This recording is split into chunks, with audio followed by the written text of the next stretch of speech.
Welcome back to the Ed Show. Let's go inside the GOP talking points and how they fool the American public on the big issues of the day. Now, if you have any doubt, all you have to do is read a memo from Karl Rove's super PAC, Crossroads GPS. Here's the gist of it. Instead of talking about cops, firefighters, and teachers, they talk about union members. They do this because they can demonize unions. They can make union just a real dirty word politically.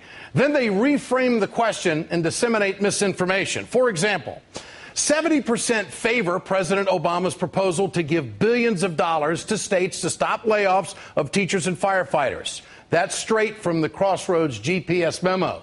70%? Pretty doggone big number, isn't it? So they reframe the question to change everybody's mind. 52% oppose giving billions of dollars to states to keep government union workers on the payroll. That's straight from the Crossroads memo. The mission is to vilify union workers at all costs to change the thinking of the public. They reframe the question, disseminate misinformation, all in the process.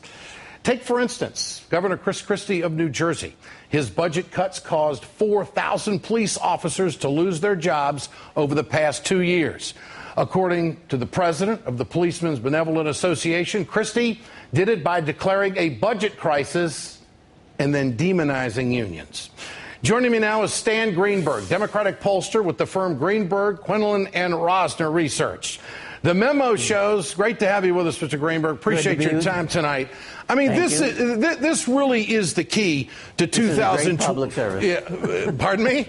I said this is a great public service. Well, this memo, and you're airing it in your show tonight. Well, I mean, this is a classic, is it not? It's a Karl Rove classic, a playbook on how they are going to turn these numbers around by vilifying workers. Or am I wrong on that? Oh God, no, you don't, and you don't usually get it laid out in the way it's here, you know. And the number you didn't cite after all this is they said the president's class war arguments are working. So whatever you do, don't talk about that issue.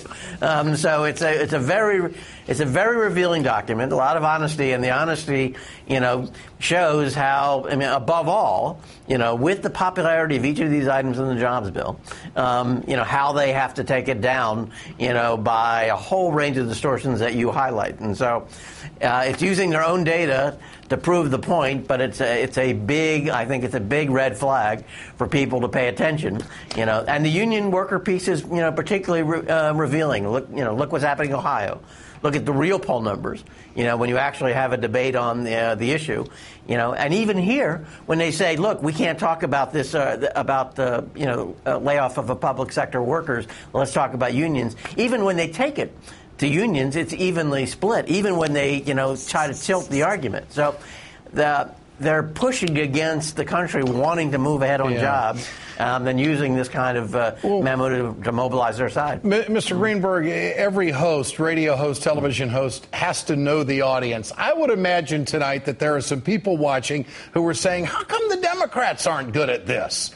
We always seem to lose the Super Bowl when it comes to wordsmithing to the American people to change minds. What about that? Well, you know what? Thank God this is a jobs bill. You know, it's, you know, it isn't rocket science, and you don't need a pollster. You know, I would fire all the pollsters. You know, this is a jobs bill. People want jobs. People think the big structural problems facing the country is we've lost American jobs, we've lost the middle class. You don't need a lot of research together. And I tell you, if you look at Occupy Wall Street, you know, 99-1 is a very, you know, simple notion. The American dream is a very simple notion. I think, you know, I think progressive Democrats are, you know, starting to get there, but it's been a long time. Yeah. You know, people watched the Recovery Act. People had no idea, you know, what it was, and I think now it's getting a lot clearer. The same memo warns that so-called class warfare works well for Democrats. 64% favor raising taxes on people with incomes above $200,000. So, how are they going to turn this? Well, you know what?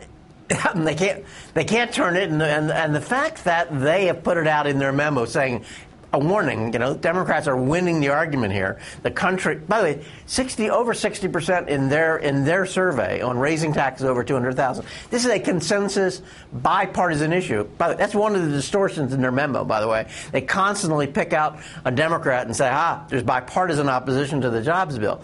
Well, you know what? There is a consensus. There is bipartisan support for raising taxes on the wealthy. That's where the country wants to go. It was 80%, as you know, for raising revenue during the debt ceiling. Well, it's pretty clear. It's pretty clear. If the Democrats stand with workers, they'll have a big year in 2012. I mean, it's very clear, and this is an admission from Karl Rove and his GPS group. Stan Greenberg, always a pleasure. Great to have you with us tonight. Thanks so much.